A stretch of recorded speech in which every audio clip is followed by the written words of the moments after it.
السلام علیکم ورحمۃ اللہ وبرکاتہ۔ نحمدہ ونصلی علی رسولہ الکریم، اما بعد فاعوذ باللہ من الشیطان الرجیم، بسم اللہ الرحمن الرحیم۔ ولا تأکلوا اموالکم بینکم بالباطل وتدلوا بها الی الحکام لتأکلوا فریقا من اموال الناس بالاثم وانتم تعلمون۔ صدق اللہ مولانا العظیم۔ سامعین کرام، روزوں کے فضائل و مسائل کے بعد اللہ سبحانہ و تعالیٰ نے مسلمان کو حلال کھانے کی اور حرام سے بچنے کی ترغیب دی۔ مفسرین کرام یہ بات ارشاد فرماتے ہیں کہ روزوں کے مسائل و فضائل کے بعد یہ آیت کریمہ اس لیے لائی گئی ہے کہ روزے کے مبارک مہینے میں اللہ سبحانہ و تعالیٰ روزوں کی برکت سے مسلمانوں کے دلوں میں نور اور قلوب میں جلا پیدا کر دیتا ہے۔ دلوں میں سختی دور ہو کر رافتگی اور نرمی آ جاتی ہے، تقوی پرہیزگاری آ جاتی ہے، جس سے گناہوں سے بچنا اور نیک اعمال انجام دینا آسان ہو جاتا ہے۔ چونکہ رمضان کے روزوں میں مسلمان کو تقوی حاصل ہوتا ہے، اللہ کا ڈر دلوں میں پیدا ہوتا ہے اور اللہ کی عظمت و بڑائی کا احساس و ادراک ہوتا ہے۔ اور رمضان وہ مبارک مہینہ ہے جس میں اللہ سبحانہ و تعالیٰ نے کچھ مقررہ وقت میں حلال کھانے سے بھی منع کیا ہے۔ تو اللہ کے حکم کے مطابق جب مسلمان حلال کھانے سے رک جاتا ہے تو پھر حرام سے رکنا یہ مومن کی شان ہے۔ رمضان کے مبارک مہینے کے مسائل و فضائل کے بعد اللہ نے حرام و حلال کا مسئلہ اسی لیے بیان کیا ہے کہ رمضان کے روزوں کی برکت سے مسلمان کو جو قوت و طاقت، تقوی اور پرہیزگاری حاصل ہوئی ہے، اس کے لیے ان احکام پر چلنا آسان ہو۔ اس آیت کریمہ کے پس منظر میں محدثین نے ایک واقعہ بھی بیان کیا ہے۔ واقعہ یوں ہے کہ دو صحابیوں میں آپس میں کسی زمین کے بارے میں کوئی نزاع اور جھگڑا ہوا۔ ایک زمین پر دونوں دعوے دار تھے۔ مدعی کا بھی دعویٰ یہ تھا کہ زمین ہماری ہے اور مدعا علیہ کا بھی دعویٰ یہی تھا کہ زمین اس کی۔ یہ مقدمہ سرکار دو عالم صلی اللہ علیہ وسلم کی خدمت عالیہ میں پیش ہوا۔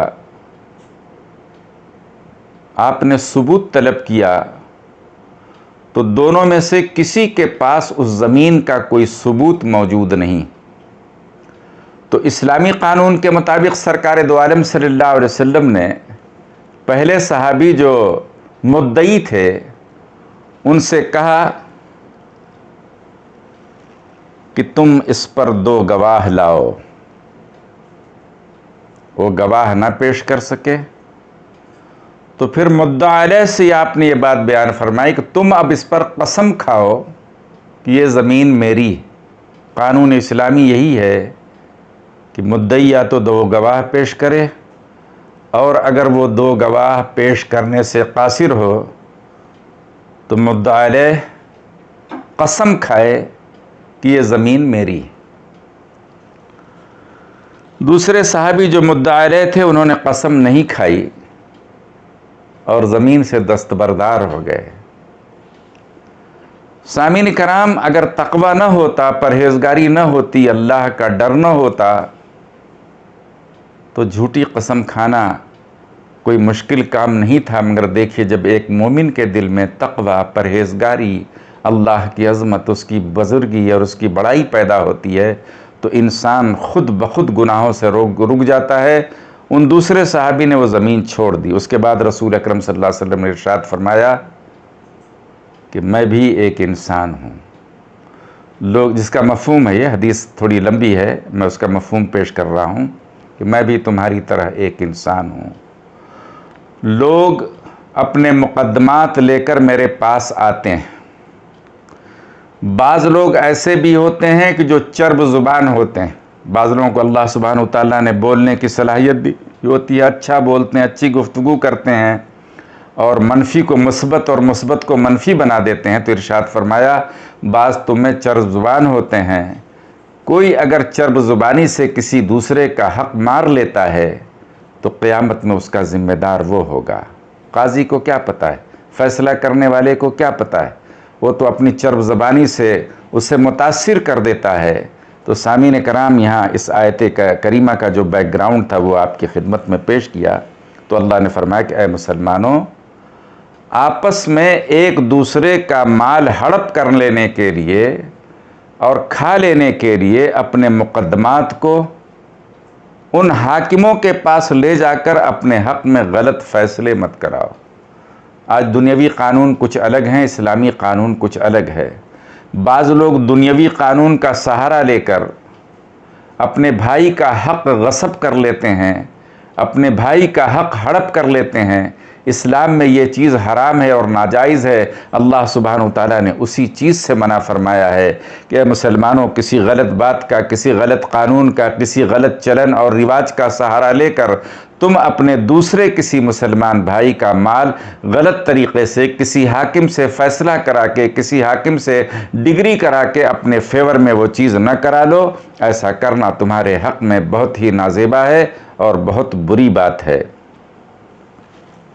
آج دنیا میں دیکھیے کیا ہو رہا ہے. ہر انسان کا یہ مزاج بن گیا ہے کہ ہر انسان دوسرے کا مال غلط طریقے پر ہڑپ کرنے کی جستجو اور کوشش میں لگا ہوا ہے. ہر انسان یہ چاہتا ہے کہ میں اپنی تجیرو بھر لوں، میں اپنی الماریوں کو بھر لوں. دوسرے کا حق غصب ہو رہا ہے، اس کا انسان کو احساس نہیں ہوتا ہے. آج ہر جگہ دنیا اتنی غالب آ گئی ہے کہ دیکھیے کس طرح سے لوگ غلط طریقے سے لوگوں کا مال اپنی تجوریوں میں، اپنے پیٹوں میں بھر رہے ہیں. آج کا زمانہ جھوٹ کا زمانہ ہے، آج کا زمانہ فریب کا زمانہ ہے. بلکہ اب تو جھوٹ اور فریب مستقل ایک فن ہے اور ایک تعلیم کی حیثیت رکھتا ہے. چنانچہ بہت سے کورسز ایسے ہیں دنیا میں کہ جس میں صرف یہی طریقہ سکھایا جاتا ہے کہ کس طرح سے غلط طریقے سے مارکیٹنگ کر کے دوسروں کا مال اپنی تجوری میں، اپنے جیب میں ڈال لیا جائے. اس کے لیے تعلیم دی جاتی ہے، پڑھائی ہے، کورسز ہیں. بڑے بڑے لوگ اسے پڑھتے اور پڑھاتے ہیں اور لاکھوں روپے خرچ کر کے پڑھتے اور پڑھاتے ہیں صرف فریب کی تعلیم. آپ کوئی پروڈکٹ خریدیے، دیکھیں اس پر کیا لکھا رہتا ہے، 200 گرام وین پیکڈ. یعنی ہم آپ کو دے رہے ہیں، اس وقت اس کا کیا وزن ہے ہمیں اس سے کوئی مطلب نہیں. ہم نے جب پیک کیا تھا تو اس کا وزن 200 گرام تھا. اب اگر وہ 195 ہو گیا تو ہم کچھ نہیں کر سکتے. معزز سامعین کرام، تجارت کا یہ اصول فریب پر مبنی ہے. آج جتنی تجارتیں ہو رہی ہیں عموماً فریب پر مبنی ہیں. اللہ سبحانہ و تعالیٰ نے اسی چیز سے منع کیا ہے. اب ظاہر سی بات ہے ایسے انسانوں کو دنیاوی قانون سپورٹ کرتا ہے، سہارا دیتا ہے. ان کے خلاف آپ کچھ کر نہیں سکتے، مگر اللہ نے مسلمان کو یہ احساس دلایا ہے کہ مسلمانوں یاد رکھو، اللہ کی عدالت بھی کوئی عدالت ہے. اللہ کی عدالت میں ہر پائی کا حساب ہوگا. اس لیے اے مسلمانوں، تم آپس میں ایک دوسرے کا مال غلط طریقے سے ہڑپ نہ کرو اور کسی ایسے قانون، رسم و رواج کا سہارا لے کر کسی مسلمان کو اس کی جائیداد سے، اس کے روپے پیسے سے بے دخل کر کے اسے اپنے قبضے میں نہ لو. یہ اللہ کے ہاں بہت بڑا جرم ہے، اللہ کے ہاں بہت بڑی خیانت ہے اور اللہ کے ہاں اس کی کوئی تلافی نہیں ہے. بہرحال انسان کو روز قیامت ان ساری چیزوں کا حساب دینا پڑے گا. تو اللہ نے روزوں کے بعد ہی بیان کیا کہ مسلمانوں حلال کھاؤ، حرام سے بچو اور دیکھو آپس میں ایک دوسرے کا مال کسی بھی غلط طریقے سے نہ کھاؤ اور کسی قانون کا سہارا نہ لو اور غلط قانون کے سہارے تم لوگوں کی کمائی کو اپنی جیب میں نہ ڈال لو. تو اللہ سبحانہ و تعالیٰ نے مسلمان کو ان چیز سے منع کیا ہے. آپ بھی اللہ سے دعا کریں، ہم بھی اللہ سے دعا کرتے ہیں کہ اللہ تعالی ہم سب کو حلال رزق عطا فرمائے. یاد رکھیے حلال کا ایک نوالا، اتنا قیمتی ہے، بلکہ آج کی عبادات کی قبولیت ہر زمانے میں، آج کی کیا، ہر زمانے میں عبادات کی قبولیت کا انحصار، دعاؤں کی قبولیت کا انحصار اللہ سبحانہ وتعالیٰ نے حلال لقمے پر اور حلال کھانے پر رکھا ہے۔ مگر آج کے زمانے میں حلال کھانا بہت مشکل ہے، اور حلال کا لقمہ حاصل ہونا یہ بہت بڑی بات ہو گئی ہے۔ بہرحال اللہ تعالیٰ سے ہم مانگیں کہ اللہ تعالیٰ ہمیں حلال روزی عطا کرے۔ وآخر دعوانا ان الحمد للہ رب العالمین۔